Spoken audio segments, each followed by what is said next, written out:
Assalamualaikum warahmatullahi wabarakatuh. Selamat pagi, selamat semua. Oke, kita bertemu di perkuliahan penilaian pelayanan properti untuk yang sesi 2. Untuk sesi 2 ini kita akan membahas mengenai pengantar nilai dan penilaian. Baik.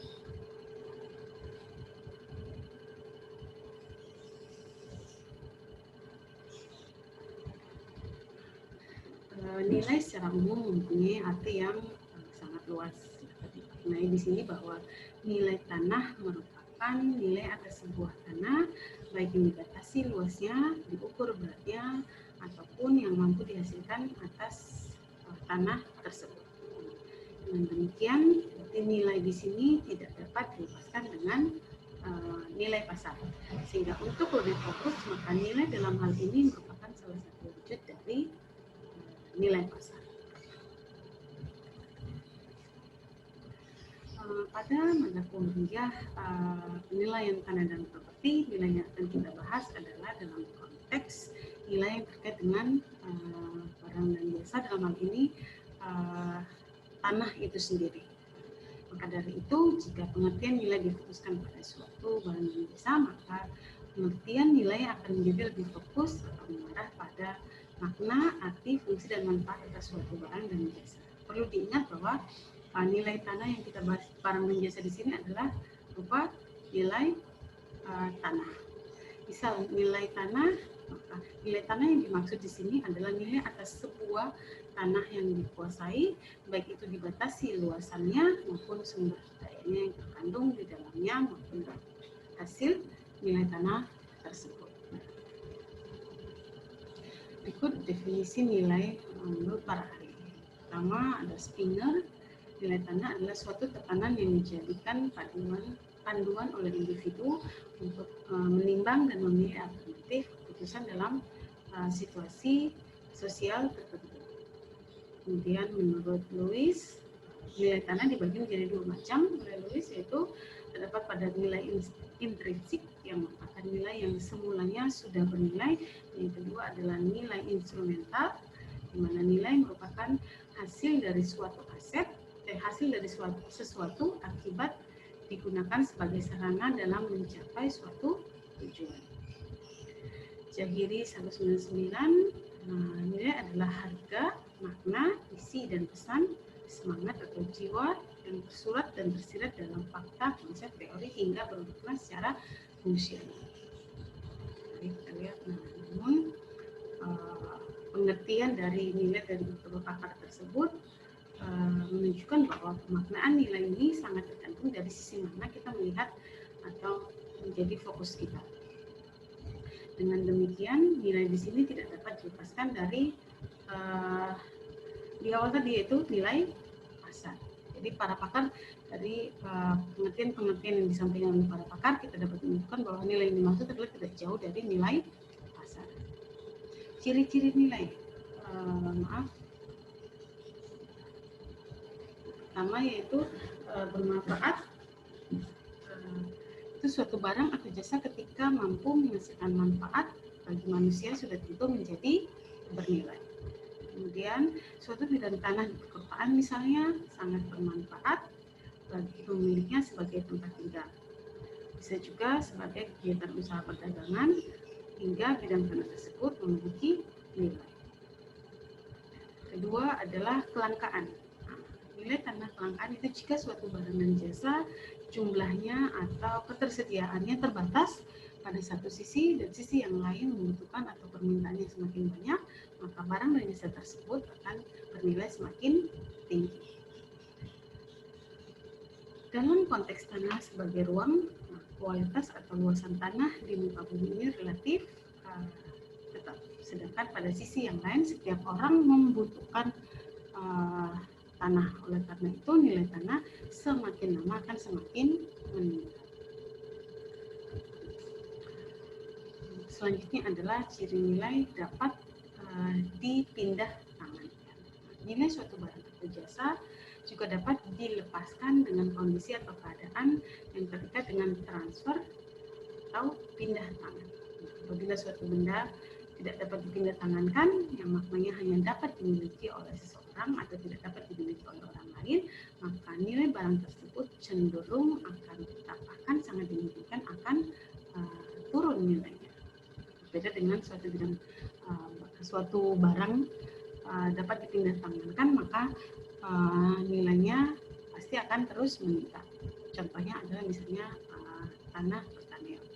Sesuai dengan peraturan perundang-undangan, tanah pertanian hanya boleh dipindah tangankan dengan subjek hak yang tinggal dalam satu kecamatan yang sama dengan bidang tanah.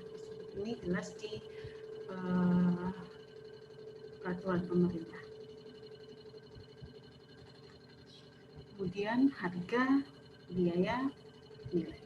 Jika dicermati, harga, biaya, dan nilai memiliki arti yang berbeda, di mana harga mempunyai pengertian sejumlah uang yang harus dibayarkan oleh pembeli atau konsumen kepada penjual atau produsen di dalam sebuah transaksi.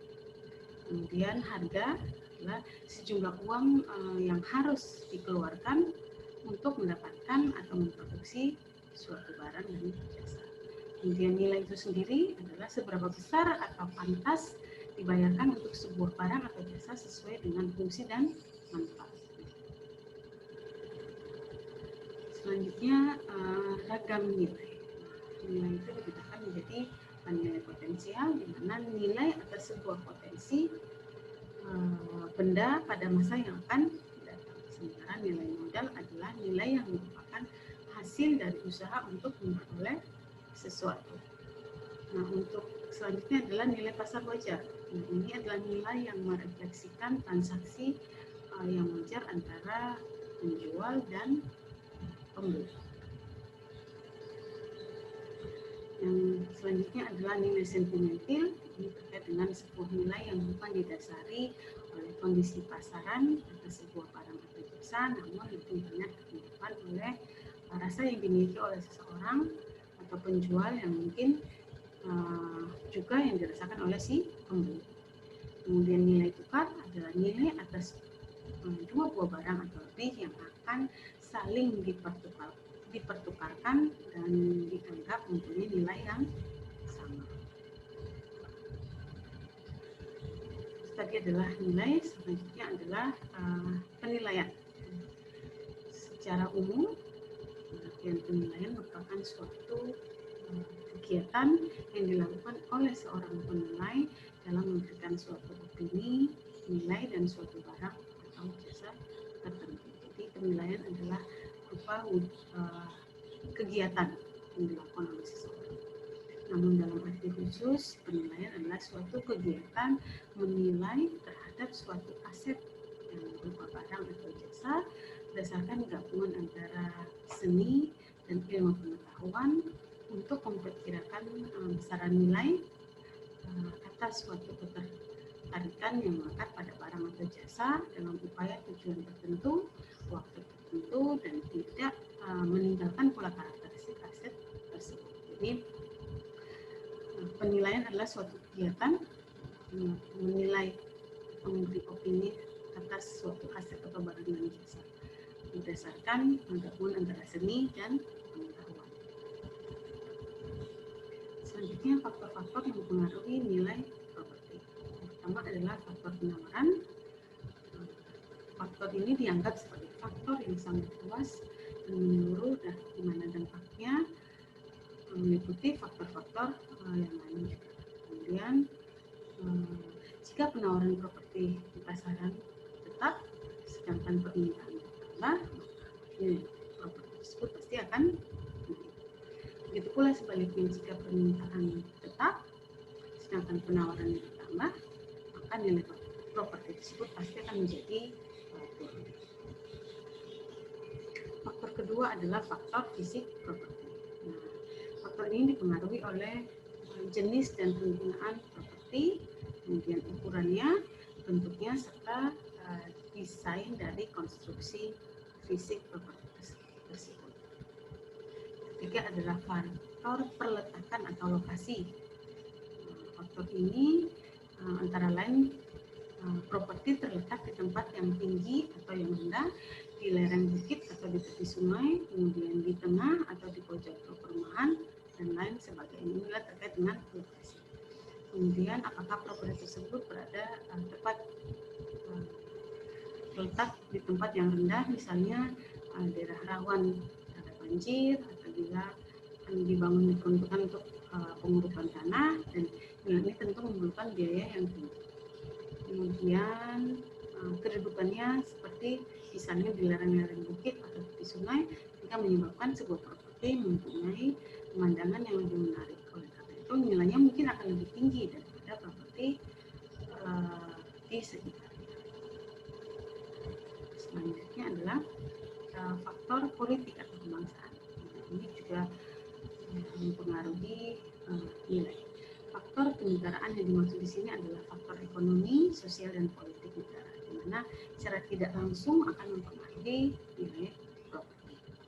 Sebagai contoh, misal sistem perundangan suatu negara tidak dapat dimungkiri akan berpengaruh terhadap nilai properti. Misalnya zoning dan faktor perencanaan kota juga merupakan faktor yang kerap kali mempengaruhi nilai tanah dan dampaknya bisa cukup besar terhadap nilai properti. Penilaian tanah. Untuk penilaian tanah merupakan ini juga kegiatan, ini sudah lebih spesifik lagi. Penilaian tanah merupakan serangkaian penilaian suatu bidang tanah dan aset pertanahan yang merupakan rangkaian dari penilaian. Nah, jadi di sini penilaian lebih fokus ke tanah dan properti.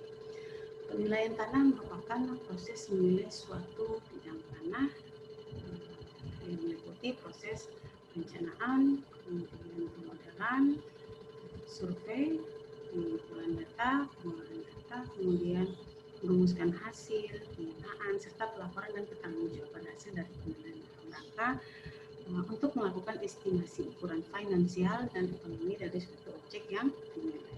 Ini adalah objeknya bidang tanah.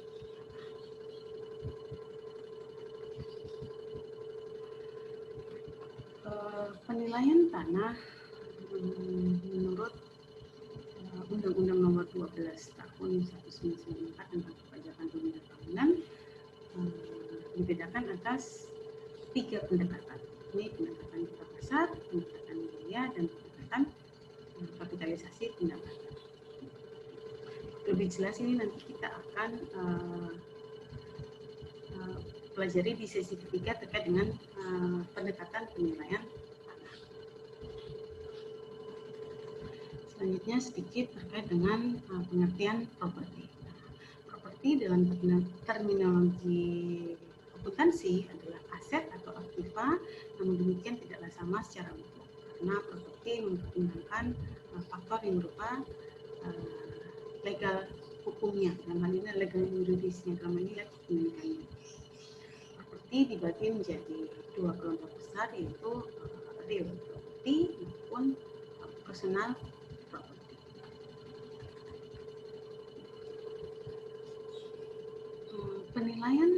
Pengertian penilaian tanah dan properti adalah sebuah penganggaran atau estimasi nilai dari suatu kepentingan atas sebuah properti atau harta untuk suatu tujuan tertentu. Ada beberapa keperluan yang menyebabkan penilaian terhadap suatu properti dalam tanah dan bangunan, yaitu tergantung kepada tujuan penilaian tersebut dibuat. Setiap penilai yang menerima tugas penilaian wajib terlebih dahulu mengerti dan memahami tujuan dari penilaian itu dilakukan. Untuk pertemuan sesi kedua penilaian tanah dan properti saya cukupkan sekian. Silahkan dipelajari modul 2 penilaian tanah dan properti sesi komentar penilaian tanah. Oke, saya cukupkan sekian. Assalamualaikum warahmatullahi wabarakatuh. Selamat siang, salam sejahtera untuk kita.